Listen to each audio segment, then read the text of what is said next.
Subukin man ng panahon, mananatili sa'yo, Panginoon.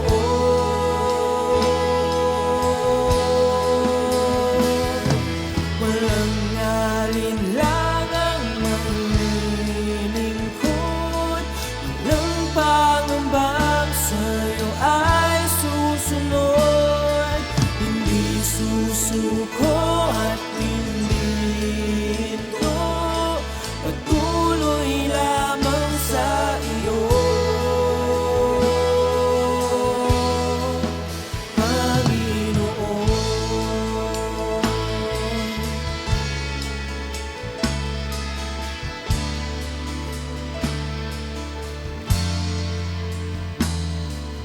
Ikaw ang aking paglilingkuran, kahit saan dalhin.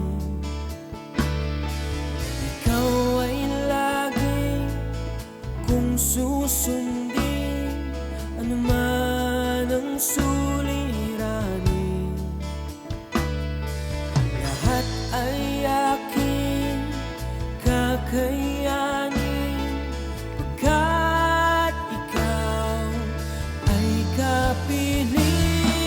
Subukin man ng panahon, mananatili sa'yo, Panginoon.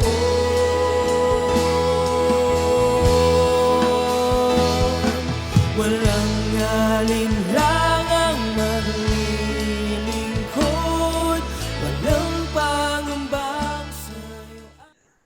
Magandang gabi pong muli sa bawat isa and welcome to our Tinig ng Pag-asa evening edition. Ngayon po muli ay nagpapasalamat ako sa Diyos sapagkat muli po ay nagkasama-sama tayo, nakasama ko kayo at alam ko po na excited ang bawat isa. Alam ko po na ang bawat isa ay naging lifestyle na or naging iniintay na ang atin pong programang ito upang sama-sama po tayo na magbulay, mag-aral ng salita ng Diyos.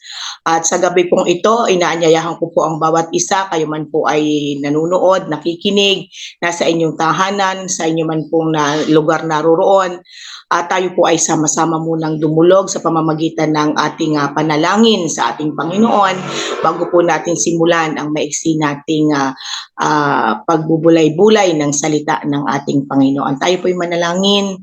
Father God, in the name of Jesus, with the mighty moving of your Holy Spirit, kami po, O Diyos, ay nagpapasalamat sa gabing ito sapagkat patuloy naming nararanasan ang iyong kabutihan, patuloy po naming nararanasan at nararamdaman ang pagkilos ng iyong banal na spirito upang sa lahat ng oras kami ay turuan, kami ay paalalahanan, kami ay gabayan upang magawa po namin ang mga bagay na naisin mo sa aming buhay. Sa oras pong ito, O Diyos, sa pag-aaral po namin ng iyong salita, patuloy po naming hinihingi ang pagsama ng iyong kapangyarihan ng iyong banal na spirito. Patuloy kaming turuan, patuloy kaming gabayan, patnubayan, at tunay nga, O Diyos, sa lahat po ng nakakarinig, nakakapanood, at sa lahat po, Panginoon, ang sumusubaybay sa programang ito, tunay nga po ang dalangin namin, patuloy po silang umunlad ang buhay espiritual, patuloy po nilang makuha ang mga kasagutan sa kanilang mga katanungan, at patuloy pong lumakas ang kanilang pagtitiwala, pananampalataya, at tunay ngang dumipende po sila sa pagkilos ng iyong kapangyarihan sa tulong po ng iyong Santong Espiritu. Salamat po, Panginoon, sapagkat Panginoon, na patuloy na kami natututo sa iyong salita at lagi pong napaparangalan ng iyong pangalan, ang iyong kapangyarihan sa pamamagitan ng buhay ng iyong mga anak. Salamat po, O Diyos, to you all the highest praises, glory and thanksgiving. In Jesus' name, these things we pray. Amen and amen. Muli po, magandang gabi po sa bawat isa. At nananampalataya po ako na pinagpala na po ang bawat isa. Kaya po sa oras pong ito ay muli ay maging po ako ay excited sapagkat napakaganda po ng tema natin sa buwang ito. Ito po ay may kaugnayan pa rin dun sa last theme natin ng month na ito po yung compassion pa rin or passion for others. Ito naman po ay sabi nga po doon, dapat laging laman ng ating puso't isipan na tayo po ay tagapangalaga ng lahat po ng ipinagkatiwala sa atin ng Panginoon, lalong higit po ang ating kapwa, ang ating mga kapatid. Kaya po mayroon pong isang very challenging na kwento sa Biblia na talaga pong ay totoong nangyari, at ito po ay ito yung pag-aaralan natin ngayong gabi. Ito po yung kwento ng magkapatid ni Cain at ni Abel na matatagpuan po natin sa Genesis chapter 4. Magsimula po tayo beginning chapter 3, beginning verse 3 to 9. Sabi po dito, dumating ang panahon na si Cain ay naghandog kay Yahweh ng ani niya sa bukid. And verse 4, kinuha naman ni Abel ang isa sa mga niyang kawan. Pinatay nito at inihandog ang pinakamainam na bahagi. Si Yahweh ay nasiyahan kay Abel at sa kaniyang handog. Verse 5, ngunit hindi niya kinalugtan si Cain at ang handog nito. Dahil dito, hindi mailarawan ang mukha ni Cain sa tindi ng galit. Kaya't sinabi ni Yahweh, ano Cain? Bakit yan ang mukha mo? Kung mabuti ang ginawa mo, dapat kang magsaya. Kung masama naman, ang kasalanan ay tulad ng na hayop na laging nag-aabang upang lapain ka. Ngunit nais na nitong pagharian ka, kaya't kailangang mapaglabanan mo ito. Isang araw, niyaya ni Cain ang kanyang kapatid. Abel, pumunta tayo sa bukid. Sumama naman ito, ngunit pagdating nila sa bukid ay pinatay ni Cain si Abel. And verse 9, tinanong ni Yahweh si Cain, nasan ang kapatid mong si Abel? Sumagot siya, hindi ko alam. Bakit? Ako ba'y tagapag-alaga ng aking kapatid? Purihin po ang pagkakabasa ng buhay at makapangyarihang salita ng ating Panginoon. Dito po ay ipinakikita ang kwento ng magkapatid. At alam po natin na sa mga unang verse ay unang ipinanganak si Cain, which is siya po ay panganay at bunso si Abel. Ibig sabihin po sa kwentong ito or sa kasaysayan ito ay makikita po natin na sila pa lang ng likhain ng mundo, talagang yung responsibility sa una. Expected po natin na kapag ikaw ay panganay, hindi lamang po nasa iyo yung pabor. Kasi laging sinasabi nila na kapag ka panganay, doon nabubuhos yung pagmamahal, atensyon, kasi unang anak.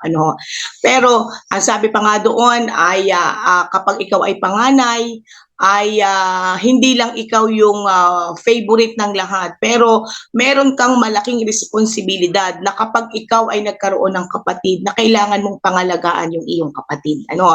Yun pala po ay nangyari na noon pa. Pero nakita po natin sa kwento kung bakit makikita na bakit hindi kinalugdan ng Panginoon ang buhay ni Cain at bakit kinalugdan naman ang buhay ni Abel. Magtatanong tayo, bakit kinalugdan naman pala ng Lord si Abel? Bakit hinayaan niya na patayin ni Cain? Marami po tayong katanungan sa kwentong ito, pero tunay nga pong ang salita lang po ng Diyos ang bibigay ng kahulugan sa pangyayari pong ito. At makita po natin na ang Diyos po kaya hindi nalulugod sa isang tao, unang-una kapag hindi ka namumuhay sa iyong pananampalataya, kapag hindi ka namumuhay sa kalooban ng ating Panginoon. At makikita din po natin sa kwentong ito na kapag pala talaga na ang ating puso ay pinuno natin ng galit, pinuno natin ng inggit, ito po ay nagdudulot or naghahatid sa atin doon sa mga bagay na worst na pwedeng mangyari sa ating buhay at worst na pwedeng aksyon na mangyari. Katulad nga po ni Cain, na ito po yung first history na nagkaroon ng murder. Ibig sabihin talaga po palang ang selos, ang inggit, ang naandun po yung galit, sama ng loob ay nagre-resulta o nagdudulot o nagtutulak sa isang tao para gumawa ng hindi maganda. At makikita maliwanag po sa kwento na si Abel sa kanyang murang edad ay kinakitahan ng Lord na giliw. Sabi nga doon, kapag ka po nakita ng Lord, na-touch natin ang heart ng Lord, yung favor niya ay nasa atin. At maliwanag po na si Abel ay namumuhay ng may pananampalataya, may pagkatakot sa Diyos at may pagsunod sa kanyang puso. Maaaring ang kanyang, sabi nga po doon, kumuha siya ng panganay na tupa, alaga niyang tupa, at yung pinakang mainam na bahagi nito ang ikinuwento, ang inihandog niya sa ating Panginoon. Ibig sabihin po, talagang katulad nga po ng nabanggit ko sa mga previous na aking katuruan, kahit po saan natin tingnan, even po sa hayop, kapag po panganay, talaga pong grabe, the best po yan. Sabi ko nga po, sa tao naman po, kapag po panganay, magaganda po yan at gwapo. Kaya po lahat panganay, talagang the best po yan. Magaganda, gwapo. At sa hayop naman po, kapag ka po panganay, talaga pong napakalusog, maganda. Kasi lagi po natin, kami po kasi may hog racing, at kapag po yung aming inahing baboy ay unang anak niya, talagang grabe, ang gaganda, ang una pong bate, unang anak ba yan? Ibig sabihin, expected po natin na kapag unang anak, the best, maganda, kaya po yun po yung pinili at inihandog ni Abel, kaya po nalugod ang Panginoon. Sa atin pong buhay ay hindi, ang Panginoon po ay hindi nakatingin sa kung ano ang ating ihahandog, kundi nakatingin sa kung papaano natin ito ihahandog at ano po yung kalalagayan ng ating puso. Pero ang buod po ng kwentong ito is yun pong ating pangangalaga. Paano po ba natin pinangangalagaan ang mga ipinagkatiwala sa atin ng Panginoon? At papaano po ito, sabi nga po doon, lalong higit po sa ating mga kapatid na ipinagkatiwala sa atin. Ikaw ba, kapatid, ikaw na nanonood, ikaw na nakikinig, bilang panganay, paano mo pinangangalagaan ng iyong mga kapatid? At bakit ikaw ang binibigyan ng tungkulin? Pwede naman yung padalawa, pwede yung patatlo, yung paapat. Pero bakit lagi pag aalis ng tahanan ang mga magulang, ikaw ang panganay ikaw ang ate, ikaw ang kuya, kung sino man, dapat kayo ang mag-aalaga sa inyong kapatid, dapat kayo ang mangunguna, dapat tuturuan nyo inyong kapatid. Maraming bili ng ating magulang sa atin. Kung papaanong sa ating spiritual na buhay, napakarami din pong ipinagbibili ng Panginoon sa atin para po pangalagaan ang mga tupa na ipinagkatiwala sa atin. At yun po yung pag-aralan po natin sa umagang ito, why I am my brother's keeper. Why am I my brother's keeper? Bakit nga po ba tayo ay tagapangalaga ng ating kapatid? Because, number one is, because you or we are His disciple. You or we are His disciple. Ikaw or tayo ay disipulo o tagasunod ng ating Panginoon. Tayo po'y tagasunod ng ating Panginoon.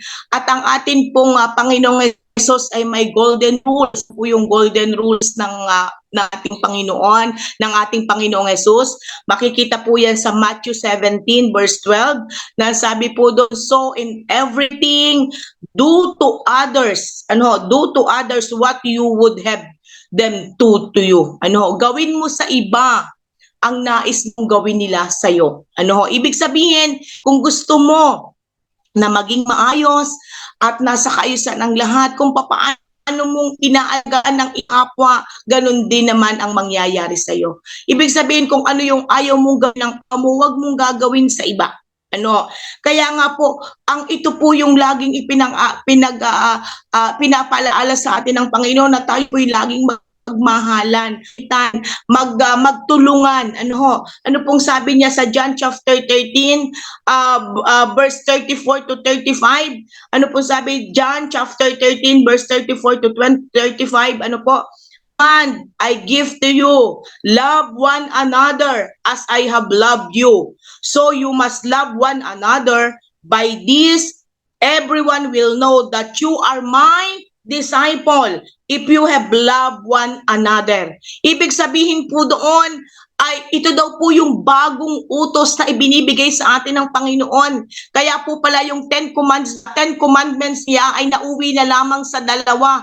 At yung dalawang yun, yung pinakang greatest command sa atin ng Panginoon. Love your God with all your heart, with all your soul, with all your mind, and love others as yourself. Ibig sabihin, bagamat po doon sa Ten Commandments ay wala tayong nakita na mahalin yung kapwa, pero dito po kaya pala po dito binanggit po pala bagong utos ng Panginoon na magmahalan tayo, mahalin natin ang bawat isa, love one another. Ibig sabihin po, continuous, na umiikot, nagsisirculate yung pagmamahal. Hindi lang po yung isa lang ang magmamahal, kundi sabi, love one another.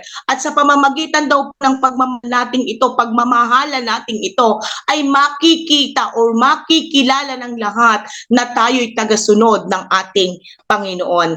At ang tunay daw pong pag-ibig ay yung walang ine-expect na anumang kapalit at walang pinipili kung sino ang mamahalin. Yun pong lagi nating naririnig na love your enemies. Yun po'y madaling sabihin pero napakahirap gawin. Pero dahil kapatid, ikaw nasunod ng ating Panginoon at ang gusto mo ay ang Lord ay malugod sa iyong buhay katulad ng kung papaano siyang nalugod sa buhay ni Abel. Ang sabi ng Panginoon, kahit sino, love one another, mamahalin natin even ang ating kaaway, even yung mga taong hindi kaibig-ibig, yung mga taong hindi dapat natin pag-ukunang pansin kasi toxic sa atin, dahil yan ay may kaluluwa, dahil ipinagkatiwala sa atin ng Lord, we must love one another. Sabi po dun sa Luke chapter 6 verse 35 to 36, ano po sabi doon? But love your enemies, do good to them, and lend to them without expecting to get anything back. Then your reward will be great, and you will be children of the Most High, because He is kind to the ungrateful and wicked. Be merciful just as your Father is merciful. Kahit daw po yung mga taong hindi kaibig-ibig, kahit po yan ikaaway natin, kailangan nating mahalin, gawaan po natin ng mabuti. Sabi nga po doon, magpahiram tayo, hindi lang po ng pera, kundi ng panahon, ng oras, ng pagmamahal ng lahat, nang wala daw pong iniintay na kapalit. At alam mo po, sabi dito sa salitang ito, sa Luke chapter 6, verse 35 to 36, magkakamit tayo ng higit sa lahat na nais natin. Ano po yon? Magiging anak daw po tayo ng kataas-taasan. Sapagkat, bakit? Ang Panginoon po nating Ama natin, Daddy natin, Tatay natin, siya daw po ay pinagpapala, hindi marunong magpasalamat. At pinagpapala, minamahal, kahit po gumagawa ng hindi maganda. Why? Kasi po, siya po'y mahabaging Diyos. Kaya yun po yung gusto niyang tularan natin. Di matatanong natin, paano yun, Pastora? Ibig sabihin, kami po ba ay magiging konsentidor? No. Ang Panginoon, katulad po ng Panginoon, laging nagbibigay ng second chance na tayo po ay magsisi. Kasi bakit po, kapag yung tao ay gumawa yan po ay biblical, at ang atin pong ibinalik ay mabuti, ang atin pong ibinalik ay pagmamahal at pangunawa, para daw po siya na may sunong na baga na sinubhan ng apo ng tubig, na talaga pong sa kanya ay mapapahiya. Ibig sabihin, hindi po, ang itinuturo po sa atin ng Panginoon ay wag nating gantihan ng masama yung masama. bagkos magpakita pa rin tayo, kahit magpakita pa rin po tayo ng maganda. Kasi yun po yung kalooban ng Lord. Bakit po? Kahit po mahirap, bakit? Bakit laging sinasabi ng Lord na kung ikaw ay ginawa ng hindi maganda, gantihan mo pa rin ng maganda, gantihan mo pa rin ng mabuti. Kung hindi ka nila minamahal, mahalin mo pa rin sila. Why? Sa bawat mabuti natin pong ginagawa, sakripisyo po natin ginagawa, hindi po tayo sa tao nagpapautang, kundi sa Diyos. At ito po ay biblical, ito po ay nasusulat sa salita ng Panginoon in Proverbs. In Proverbs chapter 10, verse 17. Ano po ang sabi doon? Pagpapautang kay Yahweh ang sa mahirap at pagdating ng panahon, si Yahweh ang magbabayad. Uulitin ko po, Proverbs chapter 19 verse 17, ang pagpapautang kay Yahweh ay pagtulong ang pagpapautang kay Yahweh ang pagtulong sa mahirap at pagdating ng panahon, si Yahweh ang magbabayad. Ibig sabihin po, hindi po yung mahirap na walang pera, walang makain. Ang ibig sabihin po, biblically ng mahirap, yun pong ibig sabihin sa lahat sa ginagawang kabutihan, sa lahat sa espiritual na pagpapala, sa lahat sa pagkaunawa, sa lahat ng mabubuting bagay, sa lahat sa karunungan, kaalaman, ng tulong ng ating Panginoon. Hindi po pag sinabing mahirap ay walang pera, walang makain, walang bahay. Ngunit kapag ka po talagang salita ng Diyos, ito po ay spiritual. Kaya po, ibig sabihin, yun daw pong pagtulong natin sa mga nangangailangan, pagtulong sa, sabi nga po doon, sa lahat sa karunungan, sa lahat sa kabutihan, ito daw po'y para tayong nagpapautang sa Diyos at sa taktang panahon, ang Panginoon ang magbabayad sa atin. At ang Lord po, kapag siya po ang nagbayad, siya po ang nagbigay, sabi nga po doon, pressed down, shaken together, and running over. Sabi po doon, siksik, liglig, at umaapaw pa, at wala kang sukat, kalagyan. Kaya po, ang Lord po ay china-challenge ang bawat isa, ang atin pong lahat ng ginagawa sa ating kapwa, ang ating ginagawa sa ministeryo ng Diyos, ang ating ginagawa sa kaharian ng Panginoon, ang atin pong mga pagpapagal, yan po'y talagang surely na sinigurado ng ating Panginoon na talagang hindi mawawalan ng kabuluhan. And next, bakit po kinakailangan na tayo ay maging tagapangalaga ng ating kapatid? Because sabi nga, we or you are His vessel. You or we are His vessel. Ikaw or tayo ay kanyang sabi nga po, sisidlang hirang. Sisidlang hirang. Ibig sabihin po doon, chosen vessel tayo ng Panginoon. At kapag po tayo ay banga, kapag po tayo sisidlan ng Lord, ito pong ating katawan, itong buong pagkatao natin, sisidlan ng Panginoon. At kapag po ang Lord ang naglagay, ang nag-pour out po nito, ibig sabihin po tayo lalagyan ng Lord ng hindi the best, ng hindi mabubuting bagay, ng hindi the best attitude, best character, ibig sabihin best love, best concern, tayo po'y magiging best helper. Ibig sabihin po, yung fruit of the Holy Spirit ang mag-i-invest, magmamanifest, at yun po yung mapupur sa ating lahat, bilang sisidlan ng ating Panginoon. Ibig sabihin po pala, isang realisasyon na kapag po yung ating ipinakikita at nakikita, sinasalita at ginagawa natin ay hindi po magandang bagay, ibig sabihin, hindi ang Panginoon ang nagsilid ng mga bagay na yun sa atin. Kasi mabuting bagay lang po ang sinisilid sa atin ng Lord dahil tayo kanyang sisidlan. Ibig sabihin, kaya po nagagawa pala natin yung mga imposibleng bagay, nagagawa nating magpatawad sa taong hindi naman karapat-dapat, nagagawa nating magmahal sa taong hindi naman kamahal-mahal, nagagawa nating umunawa. Bakit po tayong mga pastor ay nagsasakripisyo up to the point na halos wala na tayong panahon sa ating pamilya, up to the point po na wala na po tayo na sabi nga po doon, panahon na makasama natin ng matagal ang ating pamilya. Even our bishop, even our reverend, even our pastors. Bakit po talagang grabe? Mission doon, mission dito, evangelize dito, evangelize doon. Kahit pagod na, hindi na tinitingnan, hindi na iniisip yung pagod ng katawan. Ang mahalaga, makapag-reach out. Ang mahalaga, mapuntahan yung mga taong nangangailangan. Ang mahalaga, matulong maipanalangin ang mga may sakit. Perishing soul, yung mga kailangan ng kaligtasan, mapuntahan at mapatanggap sa Panginoon. Dahil baka bukas ay huli na ang lahat. Isinasakripisyo po natin kahit po may lakad ang pamilya, kahit po may kinakailangan kang puntahan na importante, pero kapag ka ang pinag-usapan ay kaluluwa, kapag ka ang pinag-usapan ay ang mga bagay na ipinapagawa sa atin ng Panginoon, hindi po tayo kayang tumanggi. Why? Dahil po tayo'y nagmamahal. Dahil po tayo'y pinagkatiwalaan ng Lord at dapat po tayo'y maging kanyang, sabi nga po doon, mabuting katiwala. Para po sa kanyang pagdating, masabi po niya na, well done, my good and faithful servant.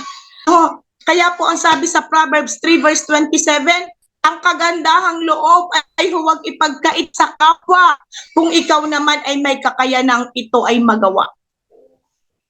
Lahat po tayo binigyan ng Diyos na kakayanang ito'y magawa. At ito po'y nasa Proverbs 3 verse 27. Ang kagandahang loob ay huwag ipagkait sa kapwa kung ikaw naman ay may kakayanan na ito ay magawa. Tayo po ay binigyan ng Diyos ng abilidad na gawin ang kanyang kalooban. At bilang po taong pinili, lingkod niyang pinili, obligasyon po natin na dapat gawin po natin yung mga bagay, pangalagaan natin ang ating kapwa, ang mga tao, ang mga anak niya, ang mga pinili niyang ipinagkatiwala sa bawat isa sa atin. Sabi po, wala na itong atrasan. Dire-diretso na. Hindi na natin, sabi nga po, patuloy tayong mamatay sa dati nating sarili.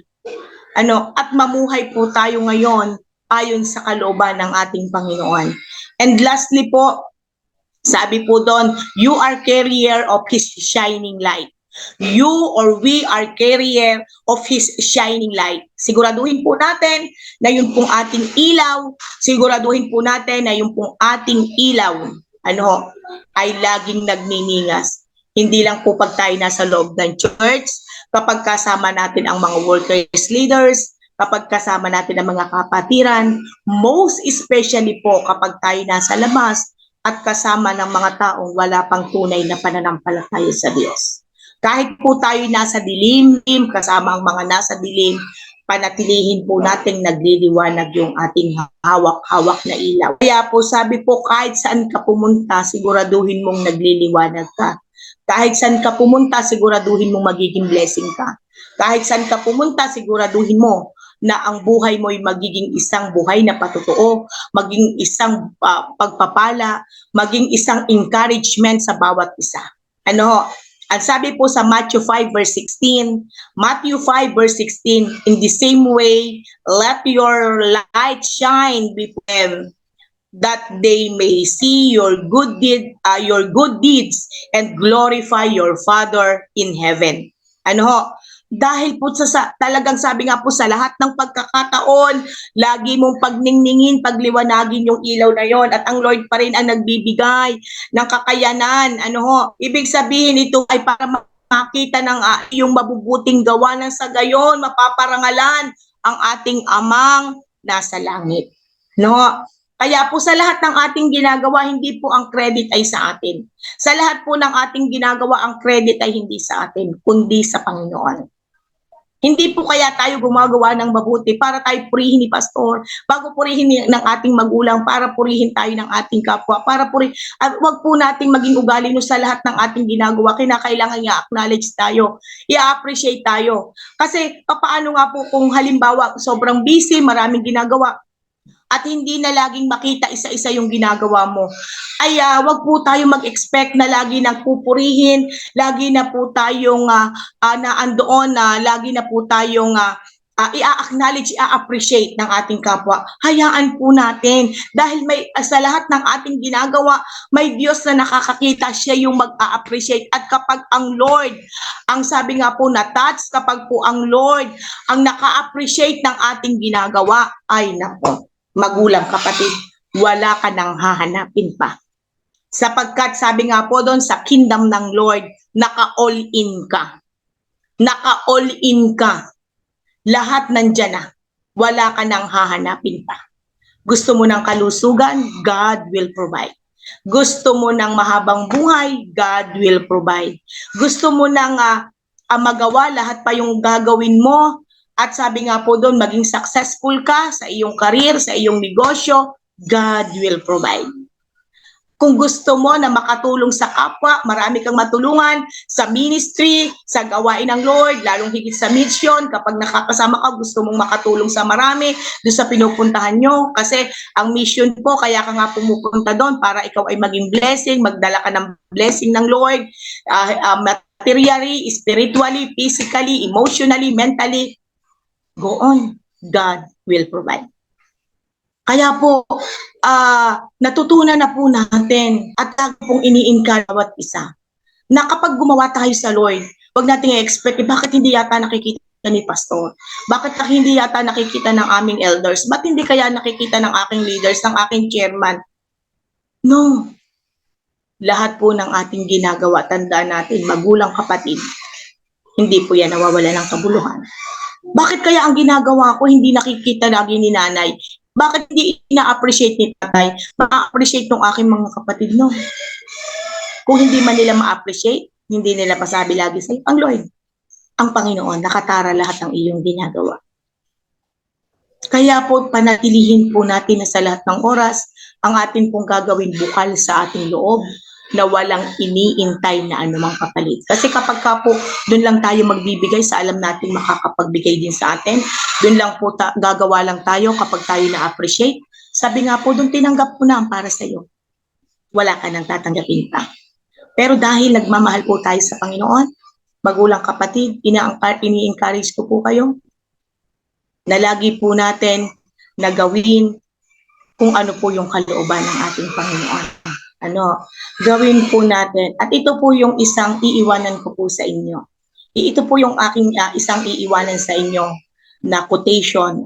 Ito po yung isang iiwanan ko sa inyong quotation na ang sabi po doon sa isa pong nabasa kong libro, a person's most beautiful asset is not a head full of knowledge, but a heart full of love and an ear ready to listen, and a hand willing to help others. Minsan pa po, ang sabi po dito, a person's most beautiful asset is not a head full of knowledge, but a heart full of love, and an ear ready to listen, and a hand willing to help others. Maganda pong gabi muli sa bawat isa. At ang langin ko po, sa maiksi kong pagbubulay-bulay natin, tayo po ay nakapulot ng aral at tayo po ay na-encourage.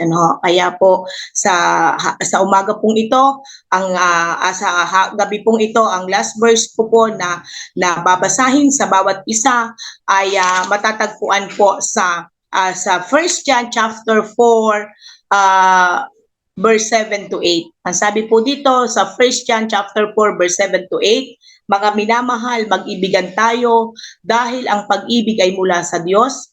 Ang umiibig sa kanyang kapwa ay anak ng Diyos at kumikilala sa Diyos. Ang sino mang hindi umiibig sa kanyang kapwa ay hindi kumikilala sa Diyos dahil ang Diyos ay pag-ibig. Muli po, magandang gabi. Tayo po'y manalangin. Father God, marami pong salamat sa pamamagitan po ng iyong anak na si Jesucristo na at Panginoon. Pagin po sa pagkirito, salamat po sa gabing ito sapagkat muli na iyong kalooban. Salamat po o Diyos sa iyong mga anak na nakinig, sumubaybay at tunay nga pong natuto sa programang ito. Ang dalangin po namin, patuloy po o Diyos ang pagtuturo ng iyong salita, paggabay pat ng iyong banal na spirito at Lord sa lahat taon magawa po namin ang iyong kalooban. Sa lahat ng pagkakataon, O Diyos, kami mga maging mabuti, pinagkatiwala mo po sa amin, O God, maging po sa aming kapwa, saan po kami man naruroon, maging pagpapala po kami, at ang amin pong ilaw na hawak-hawak ay lagi pong magningning, at kami iyong mga tagasunod, sapagkat kami po iyong sisidlan ng mga gandang bagay na meron ka, O Diyos. Lord, salamat sa gift of your Holy Spirit na lagi po naming nararanasan. Salamat sa pagsama mo. Salamat, O Diyos, sapagkat napakabuti mo sa buhay ng bawat isa. Tanggapin mo, Panginoon, ang lahat ng aming papuri. Pasasalamat, ito po yung aming samot dalangin sa pangalan ni Jesus. Amen and amen. God bless us all po.